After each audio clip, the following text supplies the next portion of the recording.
Good morning. Good morning. This is Dr. Robinson. I hope that you all are doing great. We're going to go ahead and get started with this month's capacity building course.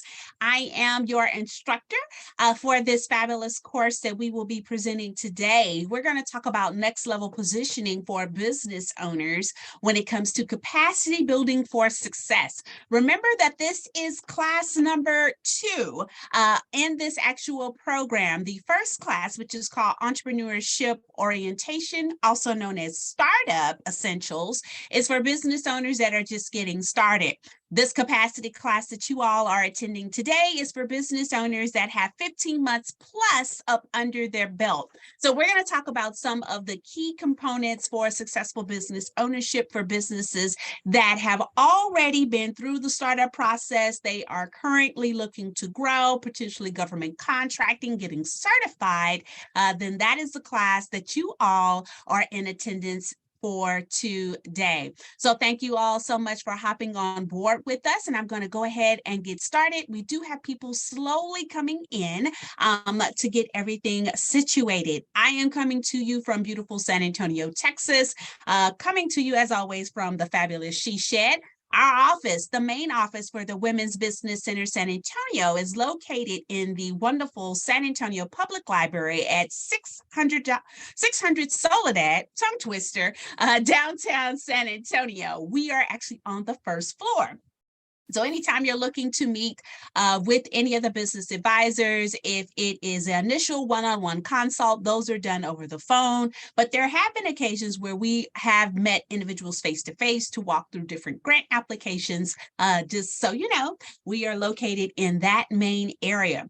Also be mindful that there are WBCs scattered all across the continental United States. The San Antonio Women's Business Center office has been around since 2008, and we are powered by the SBA, which is your Small Business Administration. The other Texas locations include Harris County, which is Houston, as well as Tarrant County, which is Dallas. We also have satellite offices in the Valley, including El Paso and Brownsville, respectively.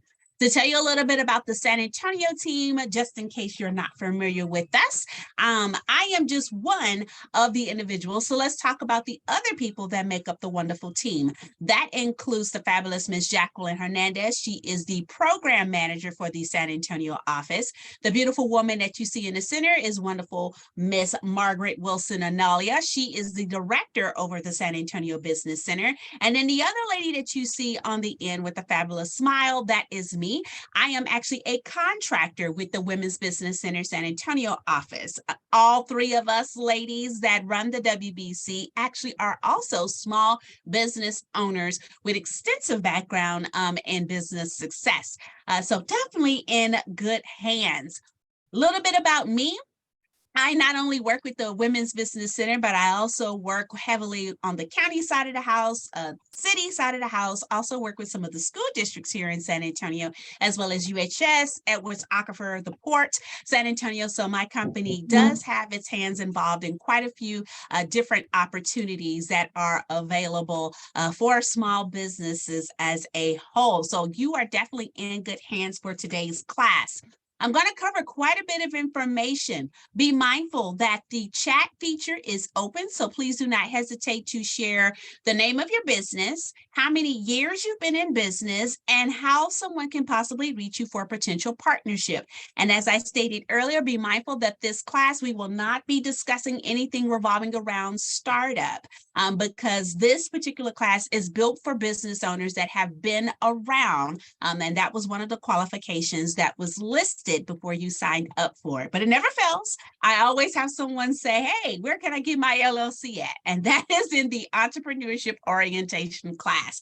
Today's capacity building class will go over quite a bit of information. So make sure that you have your cell phone handy in case you need to take a screenshot or a notepad handy so you can write down some notes. Also be mindful that it is being recorded because we do send out recordings of all of our trainings to the participants as well. We will be covering a plethora of information today, as you can see. We're going to talk about the foundation. We're going to cover the capability statement, SWOT, Pocket 5. We're going to talk about all of that, even certifications. Notice that I put the top one on there, your business plan. Not going to talk about that because that is actually covered in the entrepreneurship orientation class. We're also going to talk about money in relation to building a pipeline and becoming stronger in your overall sales and marketing for your business. And then we're going to close it out with just some standard management systems and tools that we think that all business owners definitely need to take into consideration. So looking forward, this is hopefully going to be a fun, interactive course. There's going to be a lot of solid information. Hopefully you will leave with a good roadmap revolving around how to proceed through this wonderful business concept that you now have birthed and has been in existence for a while. And you're going to hopefully have some strategic tools. We also want you to make sure that you network with other business owners that are in attendance as well. So definitely take all of that into consideration as well. And my contact info is actually at the end of this presentation, so it will be shared. But all of the WBC offices are real easy to get involved with as far as scheduling one-on-one consultations. We do make sure that business owners are aware that if you already have a business advisor, that is the individual that you will be scheduling with, because we have people that like to just meet with all of us, right? But as we are working through business cases, you have a specific advisor that you are actually attached to so that you won't have to say the same information over and over again as you're going through the process. So that information will be shared with you as well. So let's talk a little bit about what to expect in the long run here. So here are some things. You'll hopefully have a better understanding of what it means to truly reach capacity.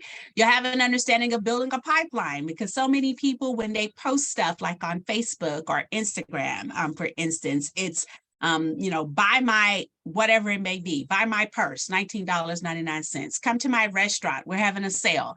And you post,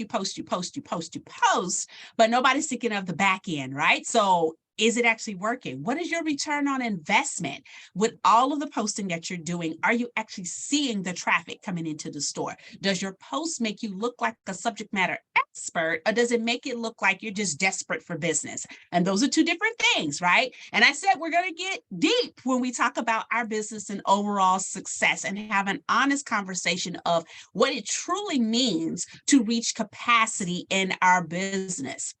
Hopefully you'll realize that your business is fluid, meaning that what may work for one business owner may not necessarily work for you, right? Because target market's going to be different, your growth rate is going to be different, what you sell is going to be different. So you have to make sure you take that into consideration as well.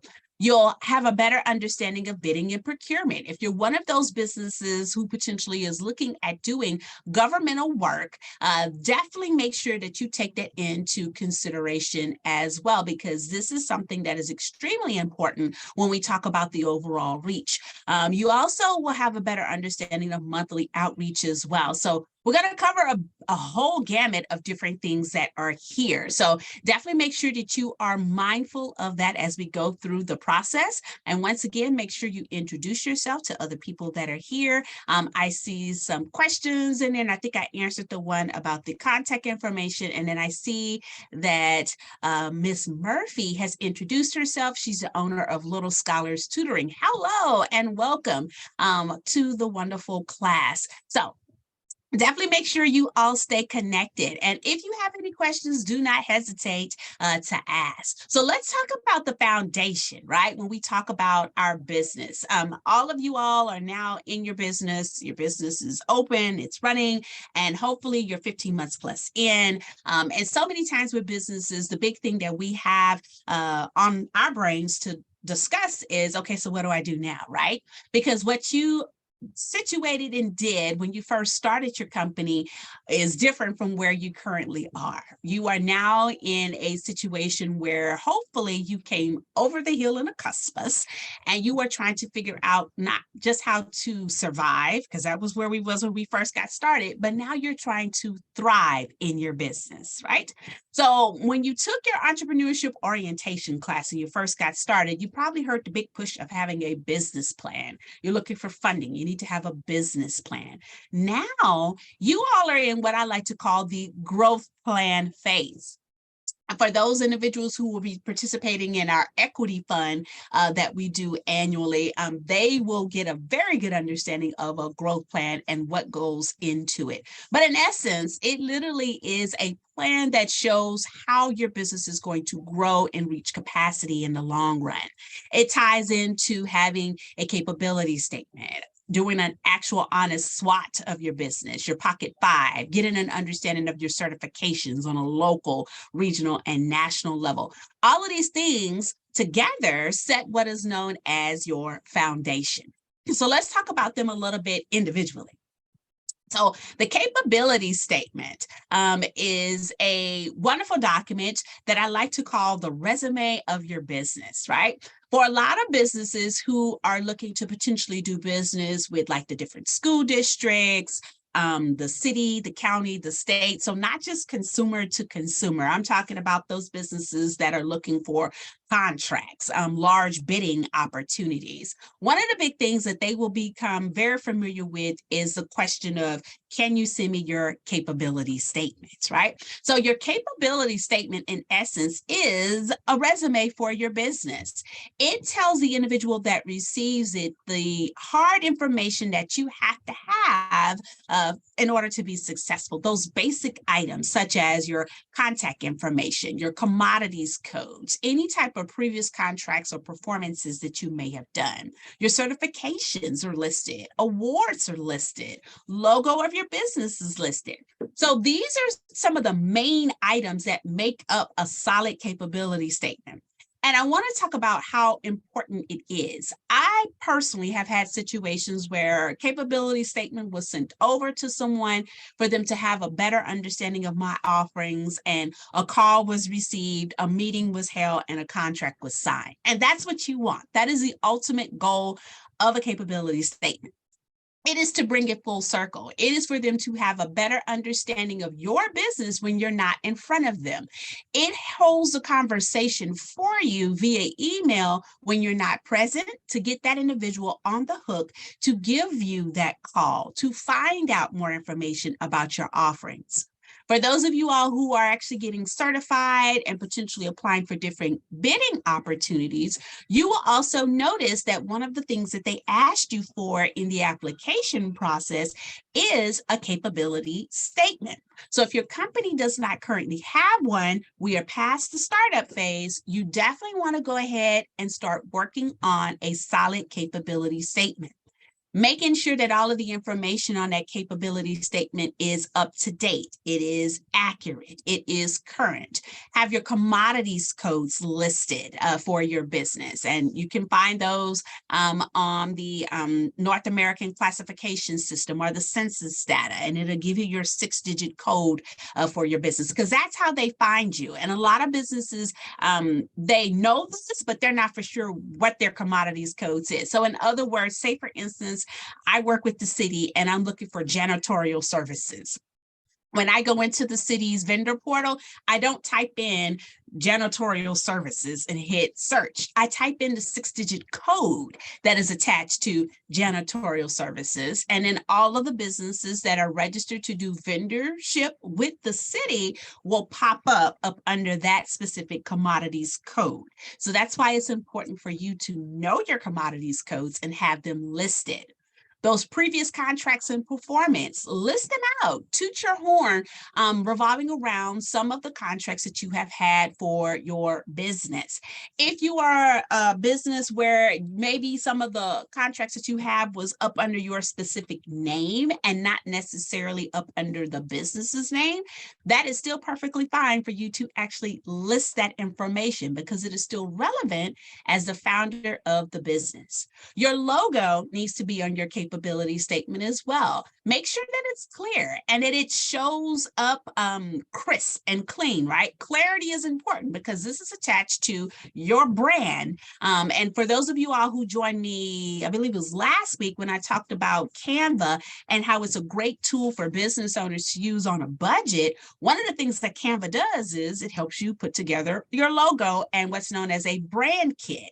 You probably remember there's a whole folder where you can actually select the colors for your business, work on a logo for your business. So as you need these different items to update documents like capability statement, you have access to them already, right? So you want to make sure that your logo is nice and crisp and precise and clean for them to be able to see it on that actual document. List any type of awards that you might have received. And then you also want to make sure that you include your certifications. And this includes local, state, federal or national certifications. So if you are WBE, if you're Hub, AABE, VBE, those certifications definitely need to be listed on that capability statement because they literally can be the difference between you receiving a response or not, right? So just be mindful of that. The other foundational tool that I want you all to be mindful of is a SWOT. And for those of you all who are in the military, you probably have heard of a SWOT before. This literally is an assessment.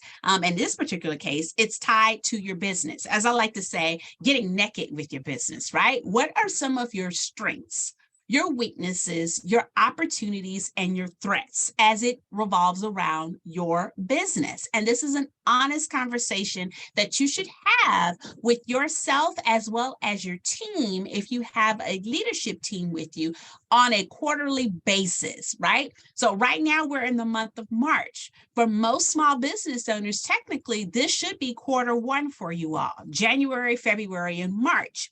Using myself as an example, this is quarter one for MFAD. The end of this month is literally this week, but it's also the end of the quarter. So guess what we'll be doing on Friday as we officially close out? We're going to do a SWOT.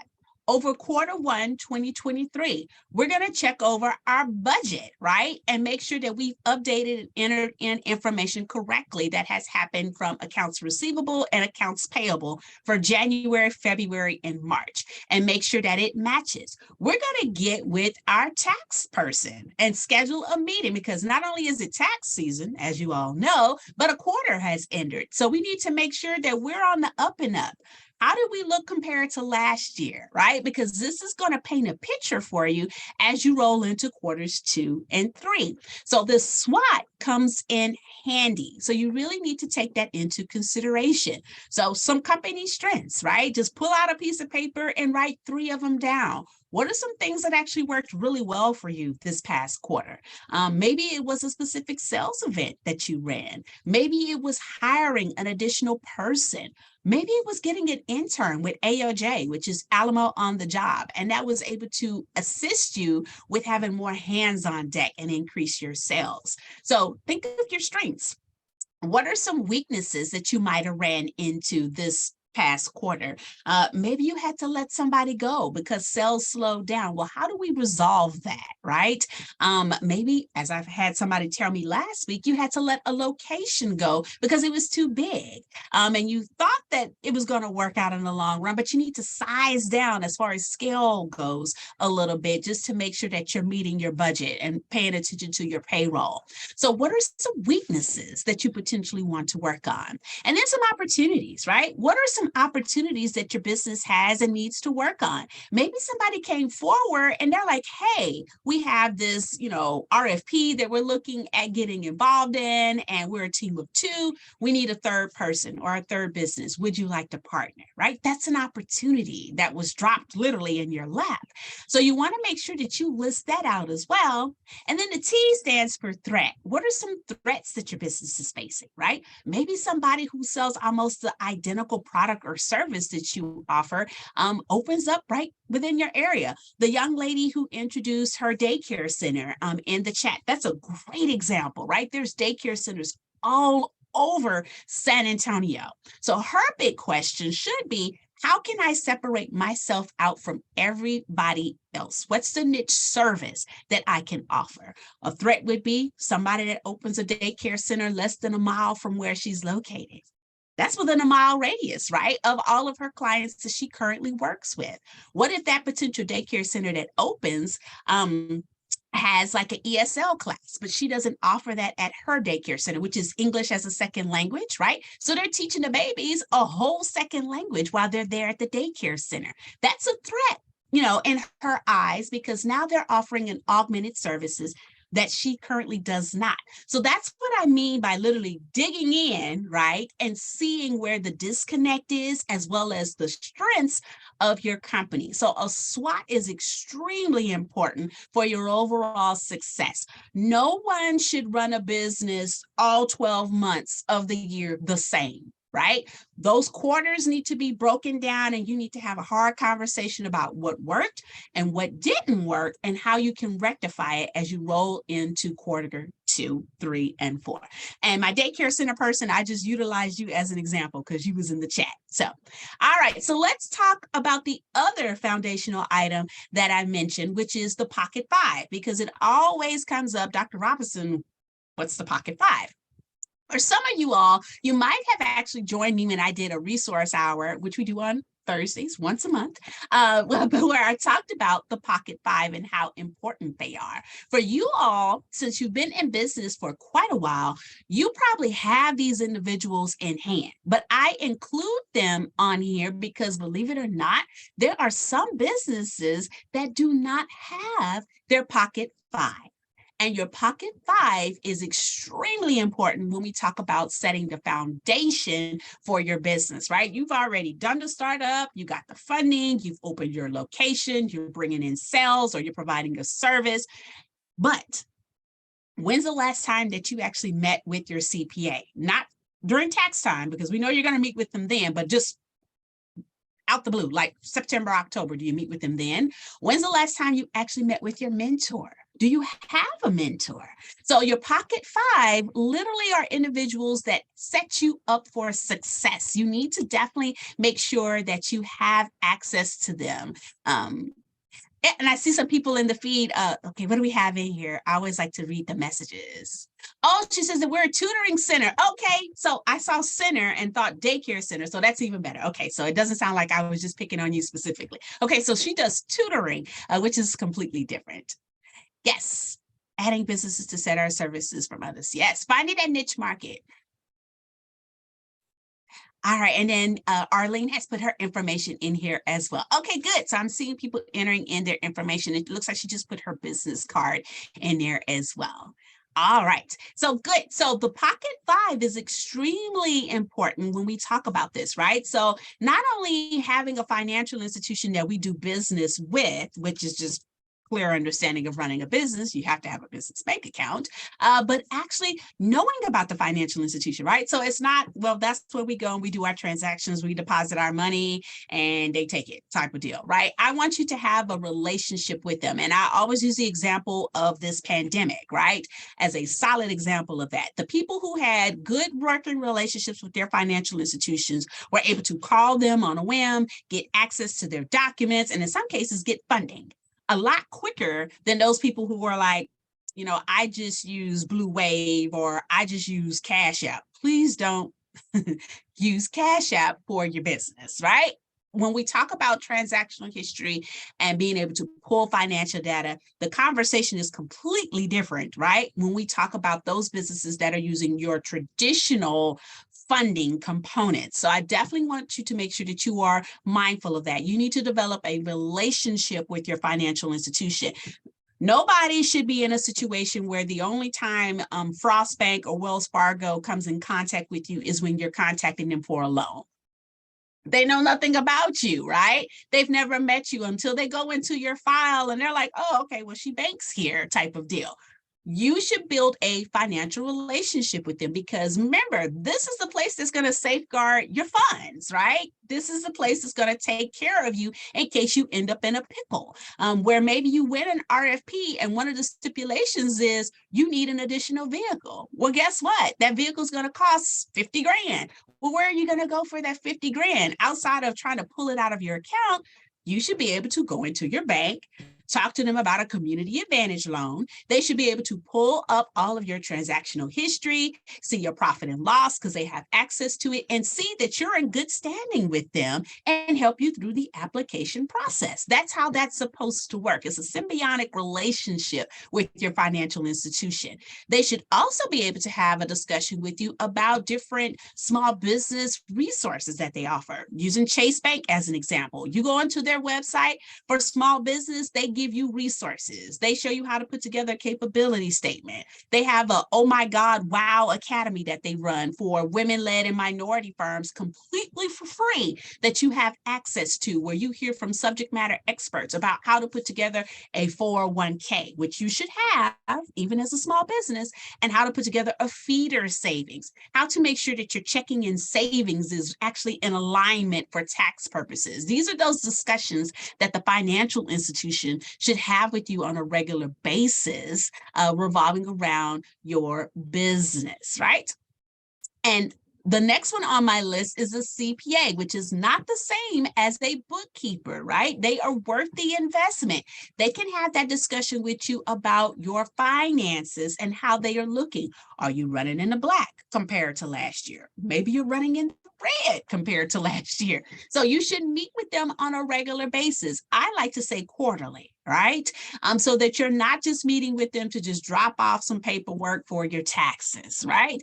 There are businesses who don't even know that they're registered as an S Corp or what an S Corp is, but they say it. They're like, well, I'm an S Corp. I'm not an LLC. Actually, you're still an LLC, but for tax purposes, you're registered as an S Corp. Once your LLC was done, the tax preparer decided for tax purposes, right, to go ahead and put you as a share corp. So they sent in that one little K document to the IRS.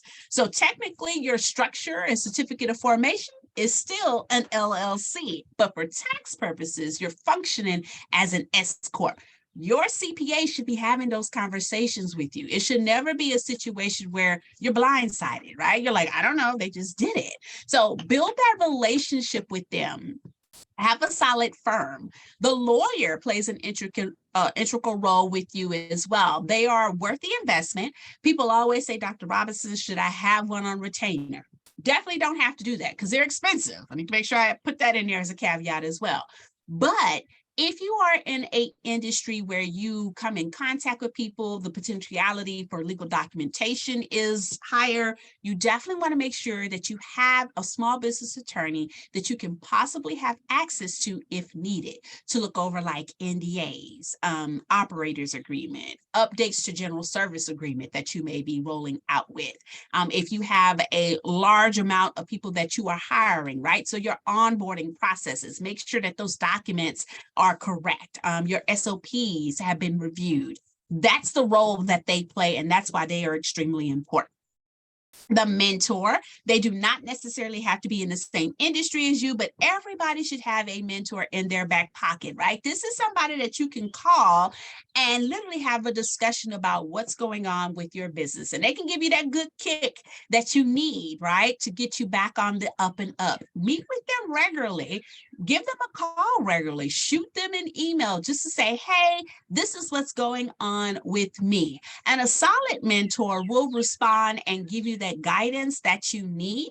And if you're looking for a mentor, Micro Mentor is a great website where you can actually create a profile and find oodles of mentors at no cost from all over, not just the United States. So definitely check them out for your mentor needs. And then the last person that makes up your pocket five is your insurance agent, which I hope everybody on here has, because everybody should have insurance, but they play an integral role in your business foundation. Make sure that your policy is up to date. The equity group, that's part of the equity fund program that the WBC hosts, that's actually one of the workshops that we have a large discussion about, because so many times as business owners, we get insurance, right? But we don't assess it, right? And what I mean by that is we started our business in 2017 and now it's 2023. Some businesses have not met with their insurance agent since 2017 when they got that original policy. Every year they just renew it. They never have a discussion about, hey, we've actually added 10 more employees. Hey, we've actually got a brick and mortar location now, right? Or, hey, we're trying to do business with the city. And guess what? They need us to have $5 million worth of coverage. You submit an RFP thinking that you're covered, and lo and behold, the policy that you have is only for $1 million. right? So this is why having an actual assessment with your insurance agent on an annual basis is extremely important, because your business, as I mentioned earlier, is fluid. It's not going to be the same, right? So that policy will need to evolve as your business grows, scales, and evolves as well. So definitely have a good working relationship with your agent.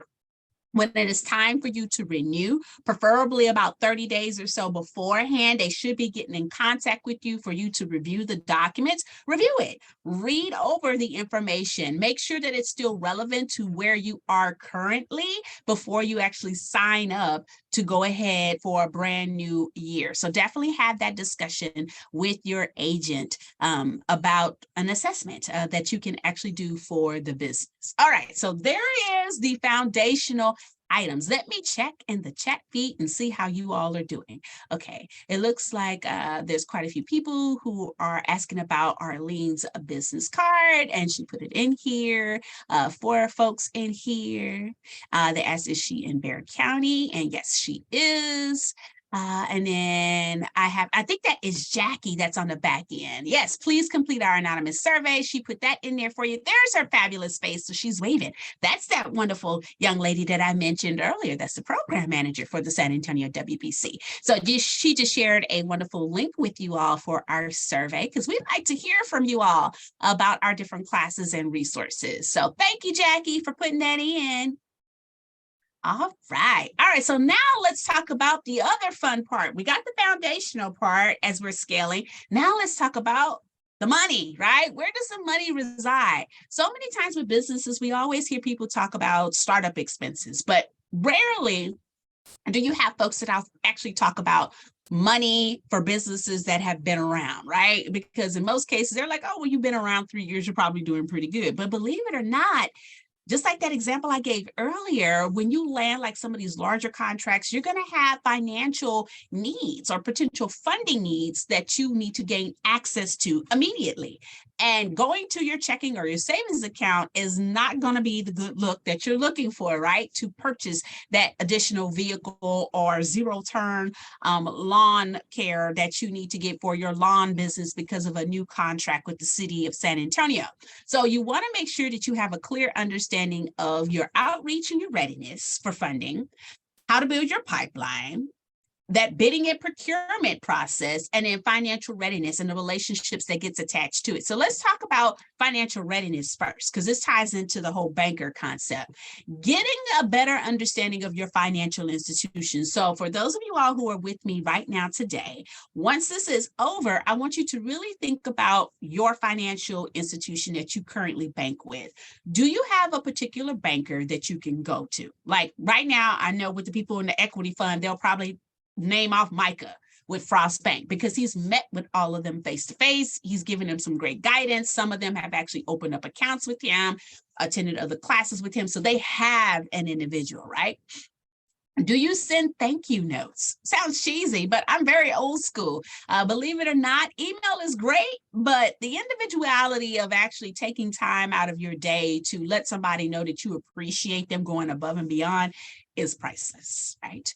Do you have a business budget? This is a question that you should ask yourself, and your CPA should ask you as well, because they should have a copy of your business budget, right?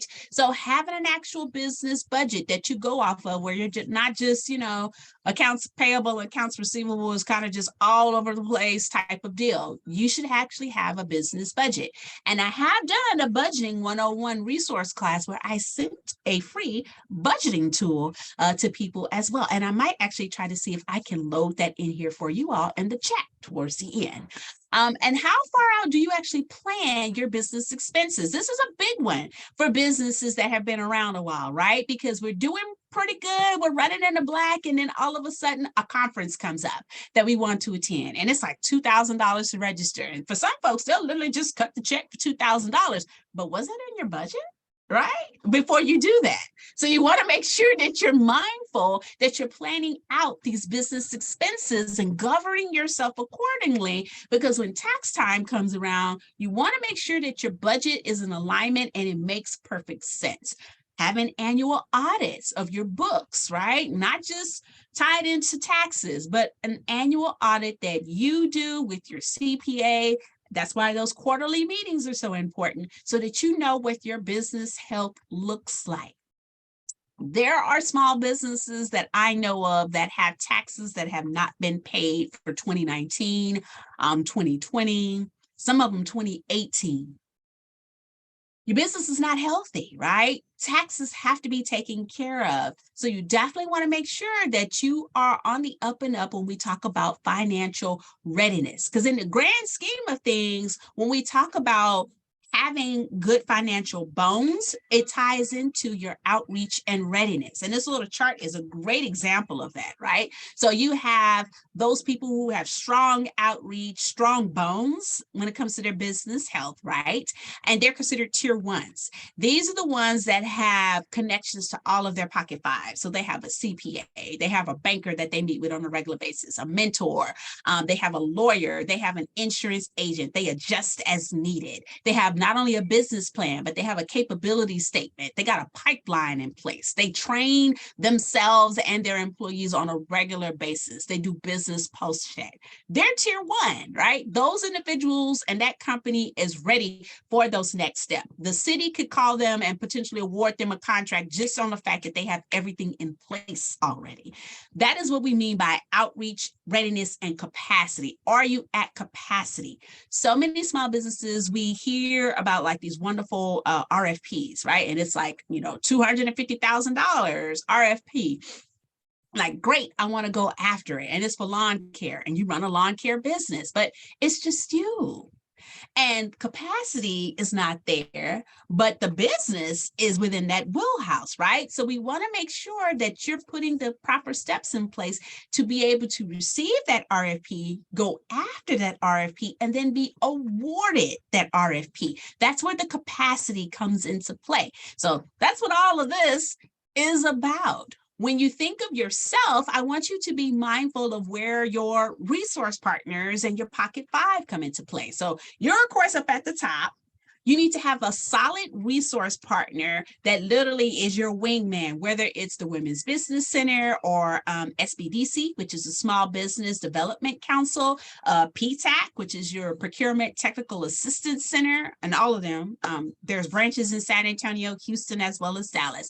But you need a strong resource partner that will help you along. And then up under that resource partner is where you start to see the breakout of your pocket five, right? The top three, and then some more resource partners and agents that you work with. And as you go down on the organizational chart, your last individuals that make up the pocket five, which are the last two, are on there. And then another two resource partners, and then potential clients. This is literally who makes up most business owners teams. You have those solid pocket five, those resource partners that you work with on a regular basis.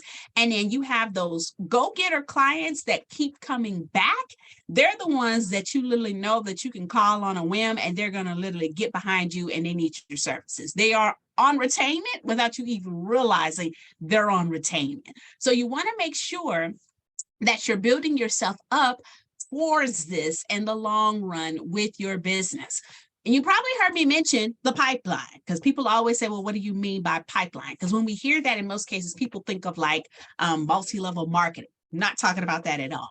When I say pipeline, I'm literally talking about the clientele that you are building for your business in the long run. So not just on Facebook and you're telling them about it, and not just word of mouth because you offer such great services and then other people find out about it and they spread to everybody else, which is great.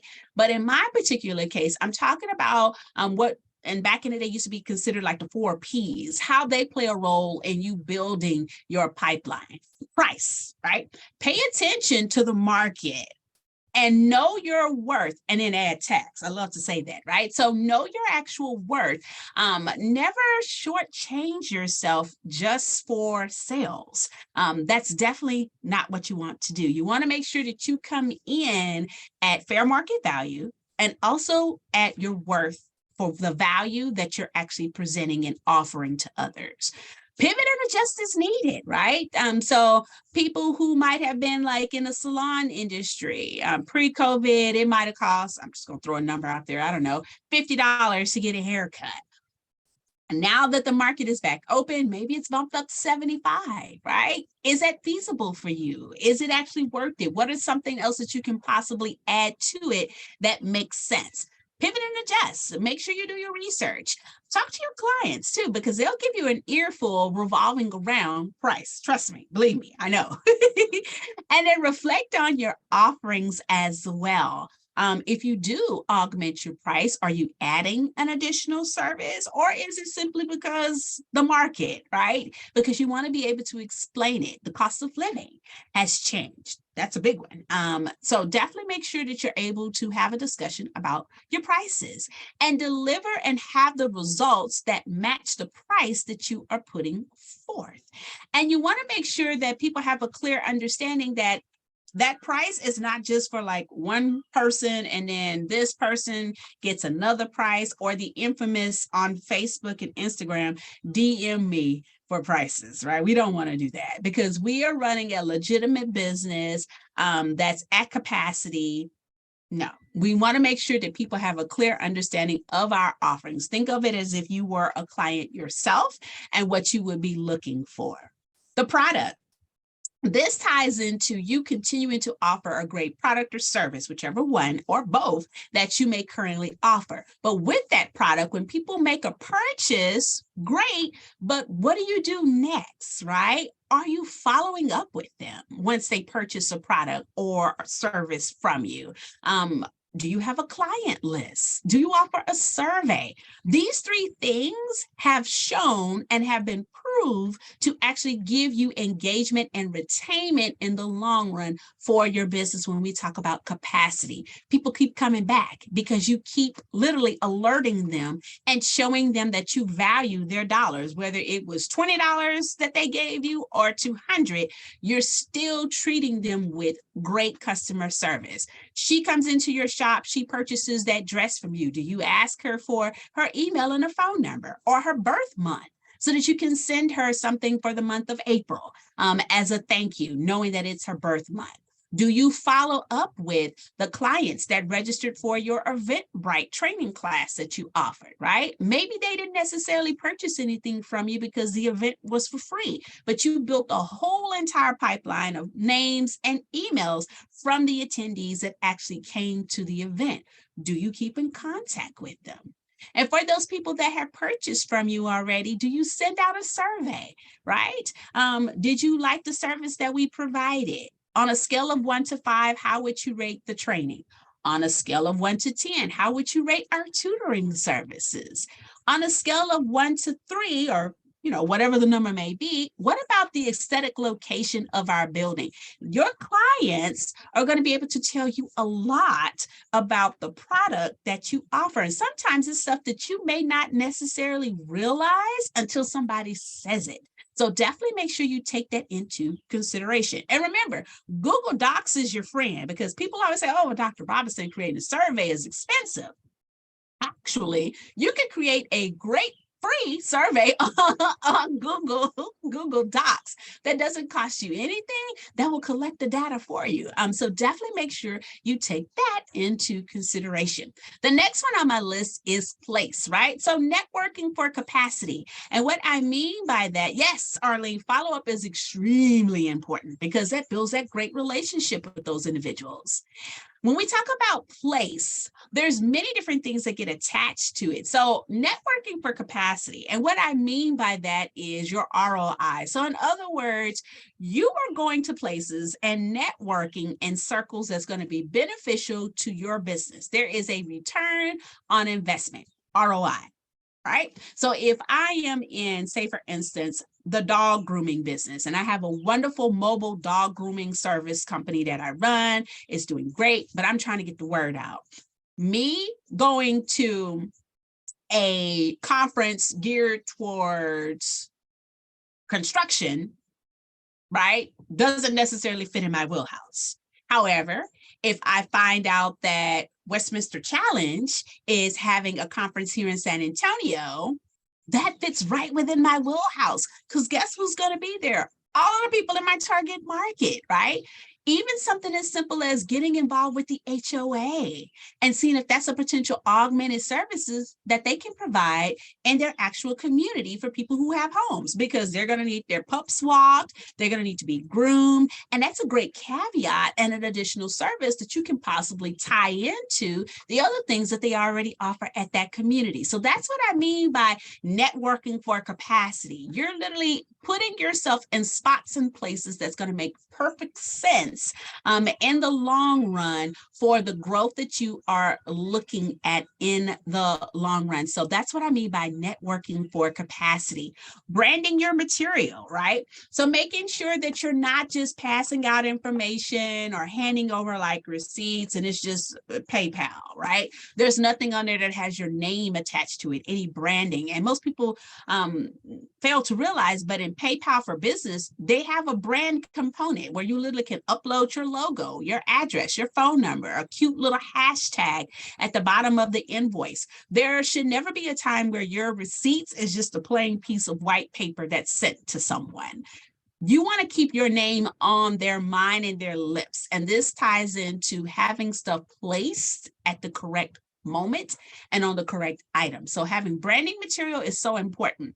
I had an individual who said that they wanted to, or should I say, they received an email to potentially sponsor like a little league, and they didn't know what they wanted to do. They were like, "Oh, we're gonna buy some pizza or something for when the game is over," and all of this type of stuff. I'm like, "Oh, well, that's great, but what's the return on investment for you?" And they looked at me just as strange. They were like, "Well, what do you mean?" What's the return on investment, right? So go ahead and get the pizza for the little guys. That's great. But what you should also look at possibly doing is getting them t-shirts, right? And then on the t-shirts, have your business's name on the back. They're like, I never thought about that. Yes. So that is what I mean by branding material, right? So not only are you paying it forward in the community because now you sponsored this little league, you gave them the little after game pizza, hoorah that they did, but you also gave them some really cool t-shirts that has your name on it as well, right? Having your logo on stuff is so important in the long run. So location, for those of you all who have like a brick and mortar, you know how important this is. If word of mouth is your driving force, that's great, but there are some businesses where people will be like, I'm not going to drive past 200 locations that offer the same thing just to get to you. This is where that augmentation comes in, that niche that separates you from everybody else. So you want to make sure that you're mindful of that location. It is extremely important. And something else to take into consideration specifically now is, as we are on the back end of this whole situation coming out of the pandemic, people are realizing a lot of people actually like hybridization. And what I mean by that is, if it's something that's held like in Austin, maybe they don't want to fight the traffic to get into Austin, and it's an hour meeting, but it's going to take them an hour and 30 minutes just to drive there. And that's in decent traffic. So they're like, I guess I won't be attending. But if that same company offers a hybridization of that meeting, so in other words, you can walk in, or like we're doing now, join virtually, they'll see that their numbers go up, right? So it's extremely important that we pay very close attention to that in the long run, because it's actually shown to improve your attendance as well as your engagement, because you're able to reach more individuals in the long run. And then last under place, I have attend pre-bid and bid meetings. So this is for my folks who are on the governmental side of the house, and you're particularly looking to do like RFP, IFQ, and they announce that there's going to be a pre-bid or a bid meeting, and you have questions. You need to be there, right? You need to make sure that you are in attendance, and not just because you want to be in attendance to get your questions answered, but also because you want to build a pipeline. And here's what I mean by that. I know of a company that was a lawn care company, and it was just that individual and their brother. They worked it on the weekends, did really good work, wanted to get on the commercial side of the house. Contract came out locally, and they were interested in it, but they were like, you know what, Dr. Robinson, this is great, but we can't do this because we're not at capacity. He's like, but we really are interested in this. I was like, well, still go to the bid meeting because you've never been to one, sit in it. But I also want you to make sure that you get the addendum at the end when you register. And they were like, well, we don't know what you mean by that, right? So what happens at bid meetings is not only do you register to attend, you go to the meeting, you see who all is in the room, right? All of the other competitors that are potentially going after the same bid. And at the end of the meeting, the agency sends out an addendum. That addendum will not only answer any questions that might have been mentioned, because it's like a full transcript, it'll also include the sign-in and registration sheet of the meeting. So guess what you do with that, right? In his particular case, because they were not at the capacity to take on that contract, I told them, now go through the list, find what's called the primes, right? Your larger firms who could possibly win the contract. Maldonado was one of them, and send them your capability statement. You know, open up the message. Hi, this is Daryl from, and we was in the RFP pre-bid meeting for this particular RFP. We saw that you was in attendance. We would like to know if you are interested in going after this contract, the potentiality of a partnership.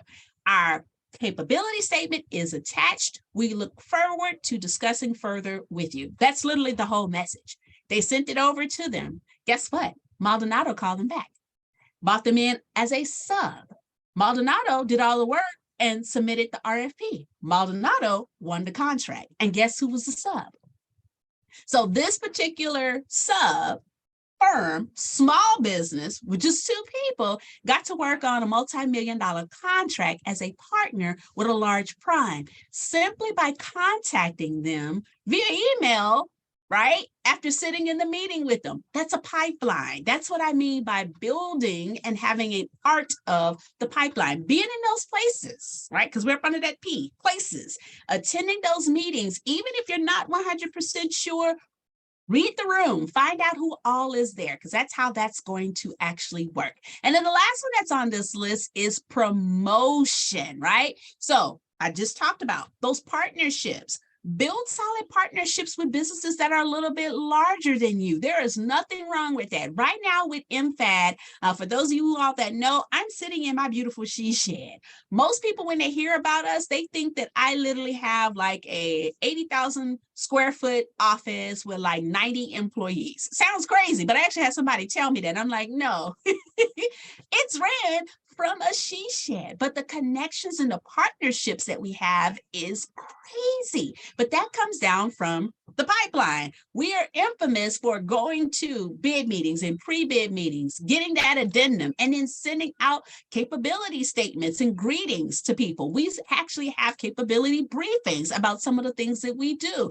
Hey, just wanted to contact you to let you know A, B, C, and D. Let us know.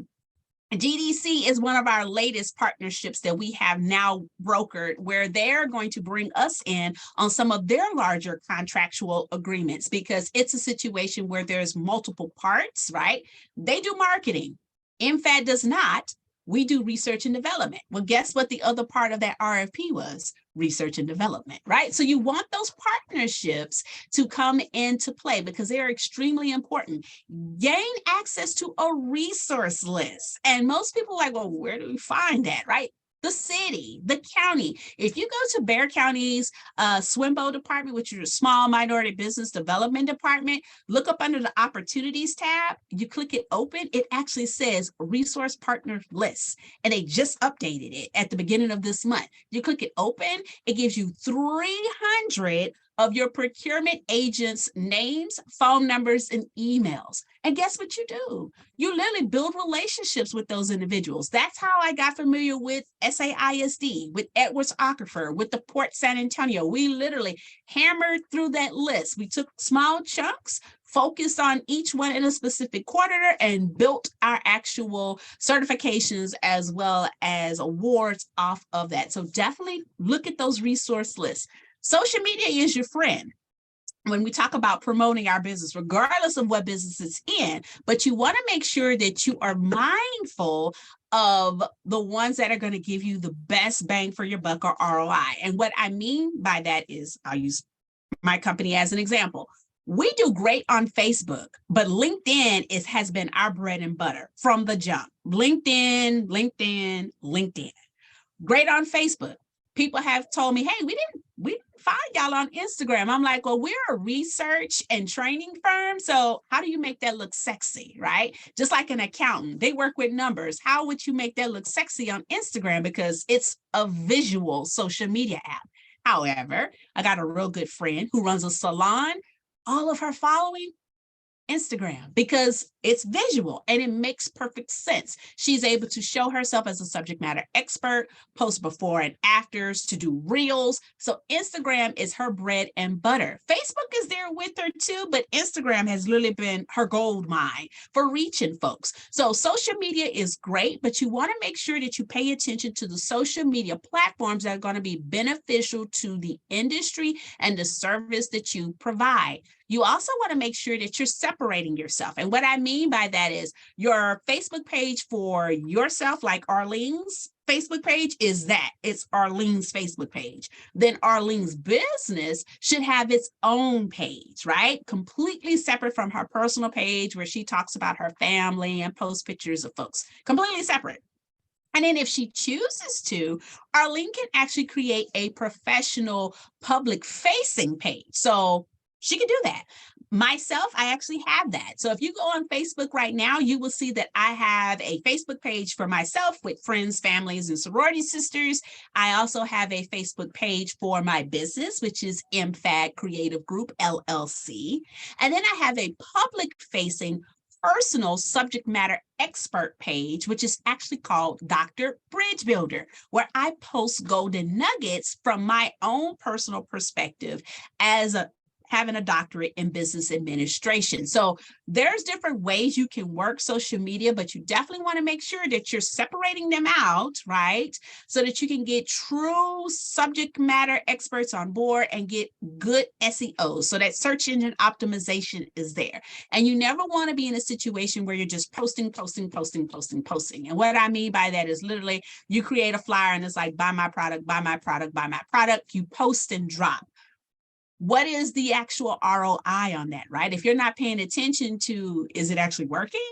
It's probably not, right? So you want to make sure that you're mindful of that because this is going to take time for you to get that taken care of. Use your content calendars that's in like Meta Business Planner so that you can plan out your posts, right? If you have an intern, utilize them to take care of your posts. Schedule those different things out so that your social media is where it should be, on the up and up. And then lastly on that list is references and referrals. That is so important. And what I mean by that is literally the individuals that you work with on a regular basis, your clients, right? Your customers, whatever the name may be that you have for those individuals, your target market. After a service is provided, one of the things that you should include in that closeout survey is it okay if we utilize you as a reference? Or would you like to be a referral for us in the future? Or would you like to offer a statement that we can post on our social media platforms to show our service benefits, right? That is what I mean by references and referrals, because now people are like, oh, okay, well, Arlene says her business is great, but now I physically can see her clients also think that her business is great, right? So those references and referrals are extremely important. And for those of you all who are working on the governmental side of the house, you'll also see that as you're putting together your RFPs, one of the big things that you're going to have people come in contact with is that infamous question that's always on there, right? Please list references and referrals that we can contact. And so many times people forget. They just think, oh my God, I forgot I was going to need somebody to put on the bottom of the list, Jesus. And so they have to dig around from previous clients in order to list somebody. And then guess what? You haven't done a follow-up with them. So you haven't talked to them in like 9 months. And here you are calling them out the blue because you need something. That's not right, right? So that ties into that other P I was talking about, that follow-up. You want to make sure you build that relationship on an ongoing basis so you don't catch them out the blue. They're like, who is this? Right? So you want to make sure that you do that follow-up and you keep that relationship open with them. All right. So that is my spiel on the art of the pipeline. Let's see what we got going on in the feed here. Okay, I see sit in bid meetings for school district RFPs. That's a huge gem you just dropped. Yes, it is. Very much so. Keep that in mind. Build those relationships. Okay, and it looks like Arlene posted some good stuff about your logos. Sign in to hang on structure event provided by phone number and email, or those infamous little query codes. It's becoming all the rage now. What else we have here? Could you clear up references versus referral? Sure. Okay. So different partners and agencies actually have it worded differently. Some of them will actually call it a reference, and it will literally be, can you please give us a reference on a previous job? And they'll literally just want you to put like the name, phone number, and email, and that's it, or the company, depending on if it's a government contract, like those 4 lines. And that's all they asked you for. You'll have other partners that will ask you for a referral. And when they do that, in most cases, they'll ask you for a name and an email. You put that in, and then they actually send a whole separate survey to the referral that only they gain access to, where they'll have to fill out like some specific questions that they send them and then hit submit and respond back. So that's the difference between the two. So a reference is literally just similar to how it is when you do like a job reference: name, email, phone number, and they'll contact the person, and that's it. And then the referral is, say for instance, like I'll throw one out there with the port. I did outreach for them. One of the things that they asked for before I even won the contract was, could you please provide a referral for us? They, in essence, wanted somebody who I had already done a similar project for, so that they could send them a survey and get feedback from the previous contractor how I worked. That's what that came down to. And they wanted it physically in writing via survey that they sent. All right, very good. All right, my good people. So I mentioned this guy earlier, LinkedIn. I can't stop talking about them, but I'm not going to go into a long tangent because I did a whole workshop about LinkedIn. But I consider LinkedIn a gold mine when we talk about social media platform. But it's the one that most business owners forget about, which is crazy to me. Do not leave money on the table, my good people. And I say that because with our company, this has been our bread and butter. Not only have we actually found out about RFPs that were posted only on LinkedIn, we've actually walked into contracts via people just contacting us directly via LinkedIn. And we've actually had people purchase course material from us because we put blurbs just on LinkedIn. So definitely make sure the next time you see like the Women's Business Center roll around with our resource hour and it's about LinkedIn, that you hop on, because a whole hour I show you how to literally build a cult following on LinkedIn. You can even find me now on LinkedIn. But you have access to a query code on LinkedIn. So in other words, if you're like at a meeting and you run out of business cards, you can pull open your phone in LinkedIn and scan it, and it gives people direct access to your LinkedIn profile, which should be up to date. You can even create a LinkedIn profile for your company. So like with me, when you find me on LinkedIn, you'll see that my company, Impact Creative Group, also has a business LinkedIn page as well. You also can go to a large conference, right? So say, for instance, you go to like the SABOC conference that happened, which is the San Antonio Business Opportunities Council, that they have their huge conference. You walk in there and there's just a plethora of folks that you want to meet, but you're like, how am I going to work this room, right? You open up your LinkedIn app. There's a little compass that's at the bottom. When you hit that compass, it will actually pull up all of the individuals that's within the room within 200 feet of your phone, and it will actually write the message AI for you. So you click on these individuals' names and it'll be like, hi, Dr. Robinson is at the SABOC conference with you and would like to connect. And it sends the message, right? It does all of the hard work for you. So LinkedIn is definitely your friend. And I see that Jackie has actually put my LinkedIn account. She's so cute. She put my LinkedIn account into the chat feed for you all as well.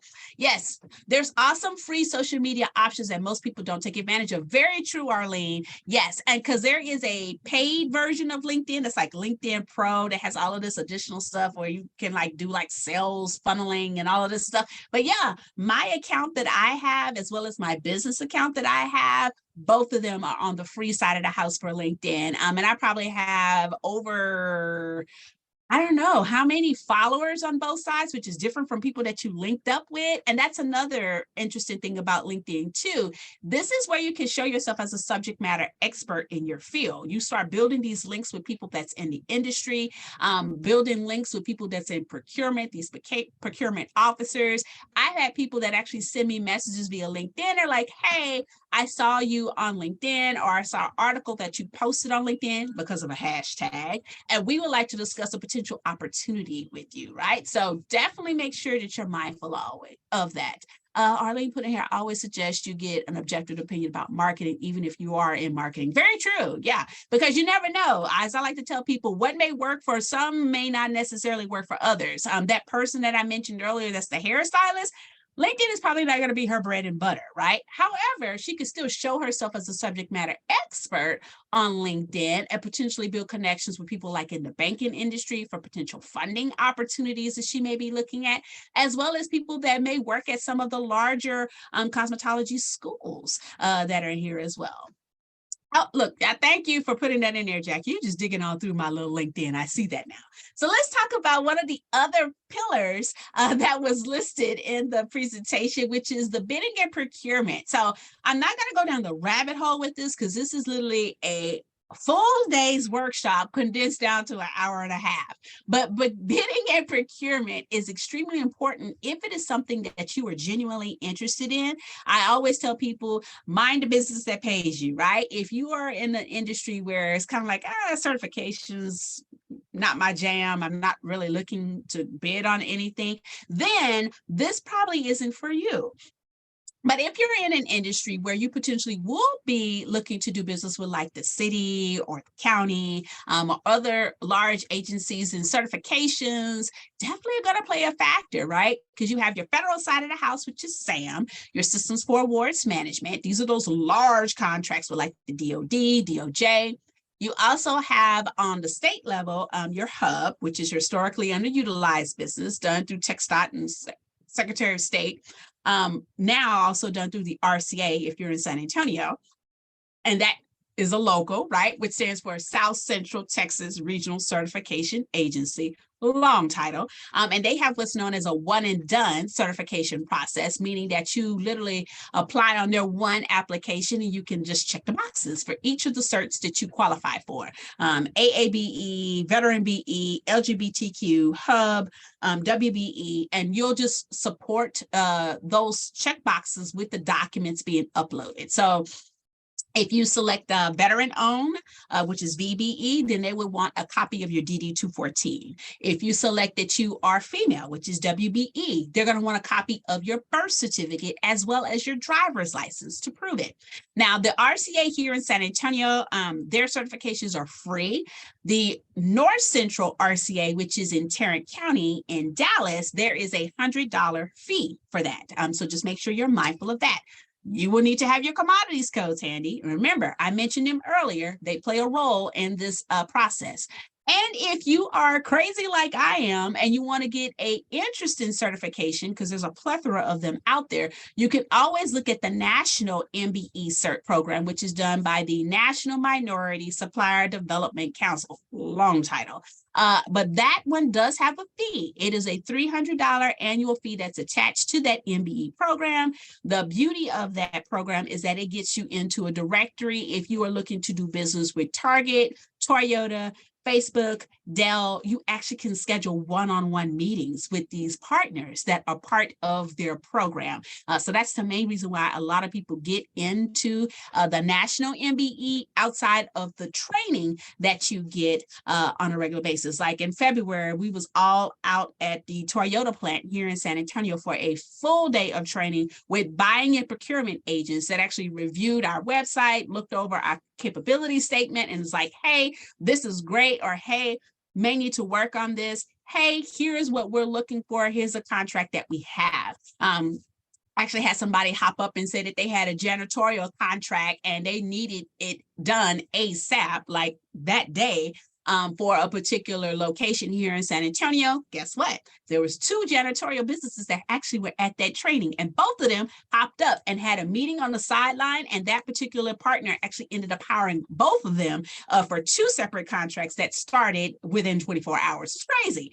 So definitely make sure you take that into consideration if that is another one that you can possibly utilize. But love them, have been a part of that particular group for the past 2 years. And I'm big on ROI. I never tell people to spend money when I know for a fact they're not going to get an ROI. And I always tell people, if I've done it myself and I see the benefit, I'm all for it. Because there have been programs that I have joined, and I'm like, yeah, don't go down that rabbit hole. I'm very honest, right? But the National Minority Development Council is one that I actually thoroughly enjoy, and you can write off on your taxes because it's considered training.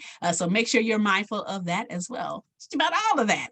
All right, so still going, my good people. So here's something else that people always say, Dr. Robinson, do I actually need the certifications? I necessarily can't answer that question for you. But what I can say is if you're looking to do business with the city, the county, any of these school districts, and just get these larger contracts, then yes, they probably are needed.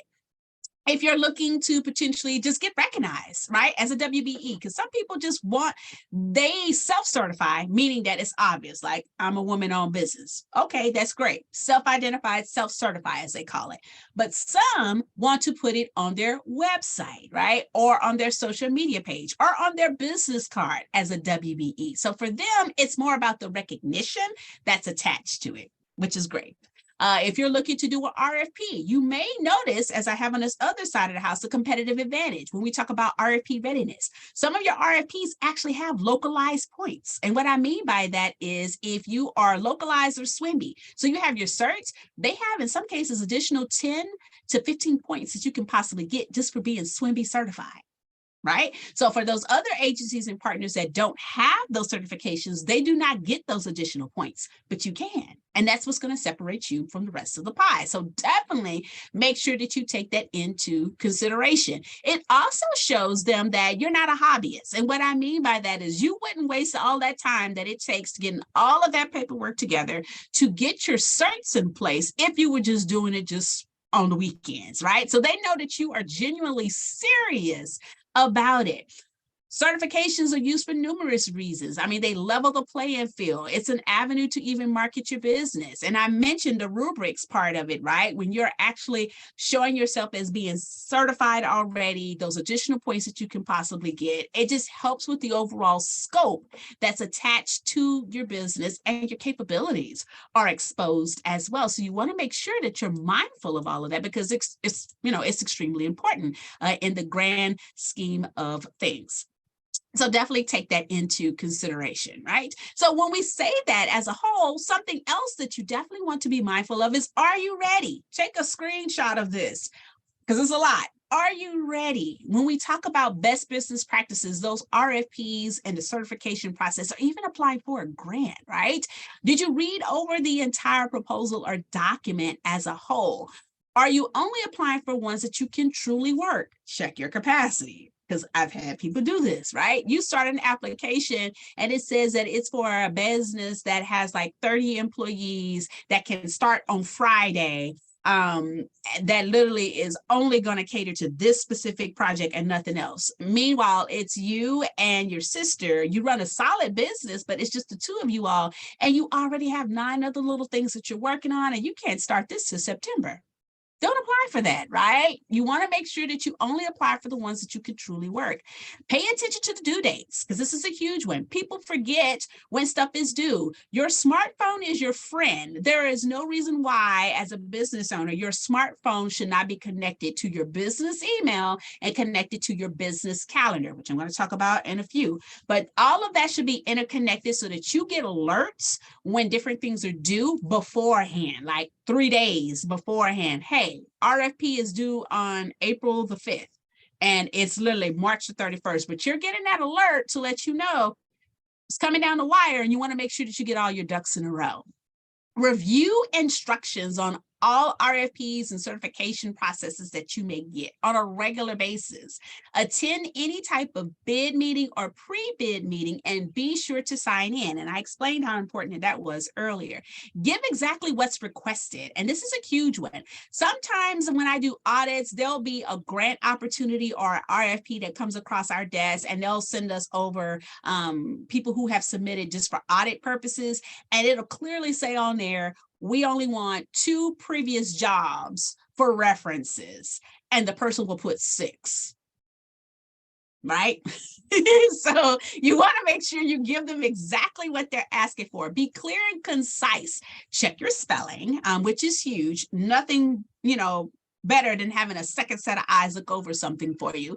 Pay attention to your verbiage, the how and the where, because when you're submitting, it should not be I. It's not in first person. The business is the entity that's actually coming forth. So it's wrote from the perspective of the business, similar to how you do your business plan. The business plan and your growth plan should not have I anywhere in it. It is MFAT Creative Group. It is we, right? That's how you want to make sure the verbiage is in alignment. Utilize standard terms, answer in bullet points or short paragraphs when requested. Have an introductory letter only if there is space. If there's not space or they're very strict on the table of contents that they put forward, then stick with just that table of contents.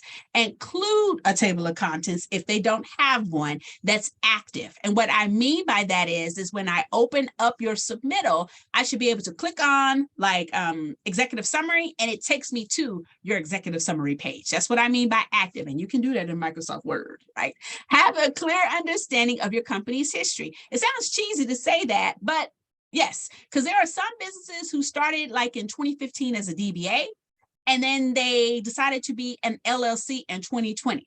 So when they state that in their company history is something to the effect of, well, we've been around up under this name for 4 years, but before this, we was up under the other name, and it doesn't make sense. And so like some of your documents from the state say you were founded in 2015, where your other documents say that you was founded in 2020. So that's what I mean by have an understanding of your company's history.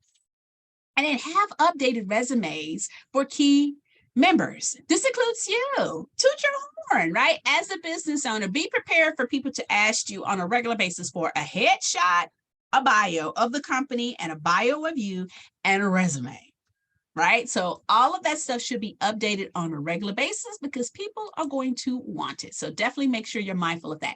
Any suggestions on project management platforms? I prefer an agile approach. I do have some that's listed a little bit further in. Time Sweep is a great one. Basecamp is my favorite, but that's just me. Monday works pretty good as well. We're going to talk a little bit more about those, but those are just a few that popped in my head. Once again, it just depends on your approach and what it is exactly that you're looking for. I also included this wonderful slide about different co-ops, which is a question I always get when we talk about capacity. Be mindful that there are a lot of co-ops that are out there. You're probably familiar with GSA, DIR, which is Department of Information Resources, and the Buy Board, which is ran by the school district. So these are huge co-ops that can be very beneficial, very lucrative. You just want to make sure that, as I always say, once you sign up for these different things, that you do your research and find out about the offering. So in other words, don't just sign up just because other businesses told you that they signed up. I'm in the Buy Board, and then your friend's like, well, I'm gonna get in the Buy Board too. And she, like, I don't know, bakes cupcakes, right? But she has no idea what the Buy Board is, but because you said it, she wants to be a part of it too, right? Or somebody that's in lawn care has a friend that's like, I'm in DIR, this is going pretty well. They're like, oh, I'm gonna get a DIR too. but you don't do your research on what DIR is, not realizing it's tied into information resources and technology and cybersecurity. They're not looking for lawn care and DIR, right? So make sure you do your research, knowing what industry you're in. Have they bidded in your field before? Look through their bid tabs to see some of the things that they've had in the past. If all of that is great, then are you at capacity? Are they part of an actual purchasing co-op, or is it just a standalone platform, right? Check out some of your monthly and quarterly outreach goals that you may have, because you may actually not have room for another contract right now because of everything else that you're working on. And then if you submit, what happens if you don't get awarded? This is where we forget some parts. We don't ask for debriefing. So in other words, why didn't I win? What are some things that I did correct? Where were my opportunities? What needs to happen next time? Can I have access to the previous bid tabs that were similar to this? Thank them for their consideration, and then follow up on the project's progress in the long run, because the potentiality of it coming back around maybe in a couple of years, or in some cases a couple of months, might be pretty good. So you want to make sure that you pay attention to that and ask for that debriefing. And then lastly, with these pillars for capacity, I'm going to talk about what was actually just asked about project management or business management systems that you all can use. So let's talk a little bit about these last components. When we talk about being a business owner, there are certain things that you all should do on a daily, weekly, monthly, quarterly, and annual type of deal. And I'm not going to run through the list because a lot of this is very familiar to you all. Calendar updates, checking your email, open and closing tabs, closing out old emails, color coding your emails. People think that's crazy, but I'm a huge proponent of that. Color coding your emails, having specific rules in place when an email drops from like a specific partner or agency that you have funds coming in from, or a client. Color coding your calendar so that it makes perfect sense. Green should be money, right? Anything in red is stuff that you know needs to get done like ASAP. Color code it so it gives you an idea of what your month and your week is going to look like.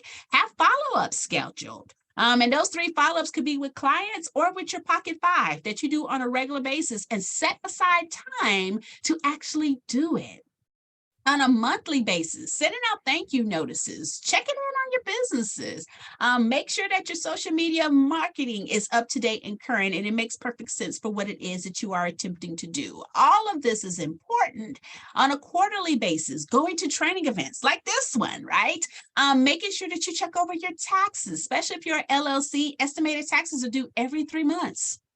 And there's no, special notice that goes out except an email reminder from the comptroller to make sure that you are aware, but it's not a surprise. So you want to make sure that you're taking all of this into consideration when we talk about your business health, scheduling insurance meetings if you hired additional people, checking over your finances if you want another contract, because that's bringing in sales. It's going to change compared to last year. And on an annual basis, having an annual budget, I cannot stress how important that is. Reflect over your wins from the previous years, checking over your KPIs, planning out training needs for you and your employees, reviewing your annual debt. Items that you may purchase that you really don't need or utilize. Do you utilize that subscription to that magazine that nobody reads? Do you really need a Zoom account for you and then a separate Zoom account for your employees?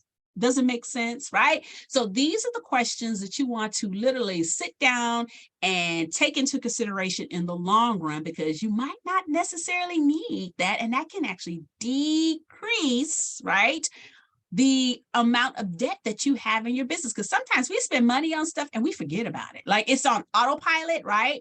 And it just comes out and we're like, wow, I actually paid for Zoom, but then I also use Microsoft Teams. Well, why did I pay for Zoom if I'm always in Microsoft Teams, which is free, right? So you have to You have to make sure that you're mindful because this ties into your budget, right? So definitely take a look at that.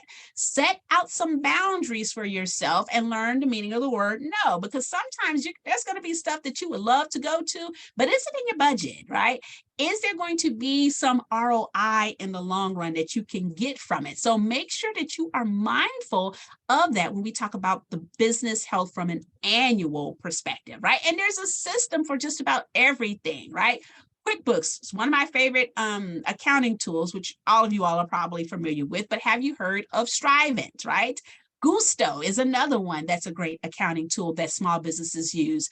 Timesheets, for those of you all who have employees or specific projects. I use timesheets. I love timesheets. I can pay people. They can pay me through it. It ties into PayPal. It goes into my bank account. Love timesheets. I can pull out Excel sheets, I have client information, create folders, great management program. Rocket Lawyer, for those who want to have legal access, but not necessarily pay for a lawyer 24/7. It's like, I just need an NDA done, right?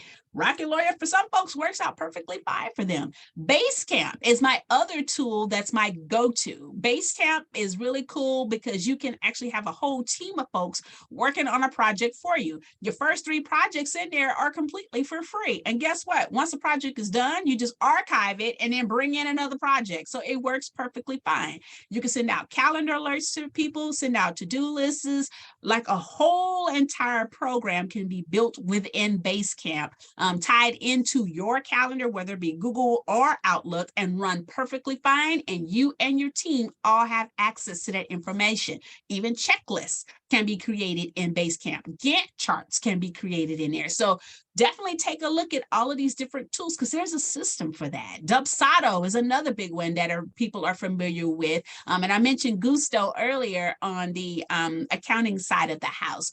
Traditional old school filing system, like that's in the picture, right? I still use filing folders for a lot of my clients outside of the digital component. Like sometimes I just need hard copies of notes and stuff that I'm doodling. Notice that it actually is striped. Yes. So I can just put notes on the outside for just popcorn calls that happen and then go back and actually enter it in digitally as well. So yes, I do still use traditional filing systems, believe it or not. Discovery sheets for potential clients as well. So when you have those discovery calls, you're actually taking down notes, right? This is all types of systems that you can use to grow your business. And then Smart Sheets. For my individuals who literally love to create spreadsheets, charts, data, great program that can take care of that for you. And Business in the Box is also on this list. I utilize them on a regular basis. It is ran by a group of lawyers. There is a fee for it. Personally, I believe that it is worth it, but that's just me. But it is where you can go for any type of template or creative document that you can possibly need to run your business, from creating a general service agreement, an operator agreement, to all different types of nonprofit alignments as well. And I mentioned this earlier about your calendar. Please plug in your taxes and sync your devices. Your calendar is your friend. I kid you not. Sometimes it can get a little scary when you hear all those bings going off. But remember, it's just to keep you in alignment with everything that you need to do. In front of you right now, you have some resources that are extremely important for you to grow your business. Of course, I'm with San Antonio WBC, one of their contractors. Locally, you have a Lift Fund who is here to assist you with all of your funding needs. And then some of the other ones that's on here are on the more national side of the house. So Hello Alice, definitely get in Hello Alice. If you are not in Hello Alice, please get on Hello Alice. It is free. There are communities that you can join that will give you guidance on funding your business, potential partnerships, RFPs on there. So get into Hello Alice, especially since there is not a cost. For my women who are on the minority side of the house, I Fund Women of Color is great for Asian Americans, Latina Americans, African American, female business leaders, and others as well, where they actually talk about different funding components, and there's a huge library of data that you gain access to at no cost to you as well. So have a good resource list that you can gain access to. And if anybody's on the nonprofit side of the house, Nonprofit Ready is your friend. It is free to join. They will help you build out your board, put together a operator agreement for your nonprofit, your steering committee, all of that. Funding application is even on there for a training program as well. And I can't forget about the SBA e-learning center that you all have access to completely at no cost. And you can actually take classes on there from the comfort of your own home. So with all of that said, just remember that anytime you hear the word no, my good people, it is new opportunities for you to grow within your business. So make sure that you are mindful of that as you continue to run your business, because you're doing great right now, right? And you want to continue to expand in the long run. Be mindful that the Women's Business Center is here for all of your needs. So if you ever need to schedule a one-on-one consultation with any of the advisors, do not hesitate to go to our website, which is womensbusinesscentersa.com. And you can find out about our other events, just like the one that you just sat through. You can also hop into our main platform system and schedule a one-on-one consultation with the business advisors. You can also reach us at the number that's listed, or you can shoot us a direct email, which is wbc@liftfund.com. So with that being said, my good people, it is right on the dot. 12 o'clock, lunchtime for a lot of you all. I thank you all so much for hopping on board with me today. I hope that I shared a plethora of information with you. I squeezed like a whole day's training into an hour and a half because we didn't take breaks and, actually share all of the stuff and walk around the room, but you all got the gist of it. And don't forget, it is recorded. Also be mindful, Jackie just put it in there again. Definitely fill out the survey to let us know what you thought about the class, right? Because we love to get your feedback, because this is how we continue to build new programs and offer great services to business owners such as you and everybody else. So thank you all so much for hopping on board with me today. I hope that you enjoyed today's class. Let me check with Jackie. Jackie, do you have any announcements that you want to share? And she's shaking her head no, so we're good. She says she's good. All right. Thank you. All right. And then Arlene says to please click her profile link and you can pull her up as well. So thank you so much. All righty, my good people. Thank you all so much for hopping on board. Take care. Enjoy the rest of your beautiful Tuesday. Bye, everybody.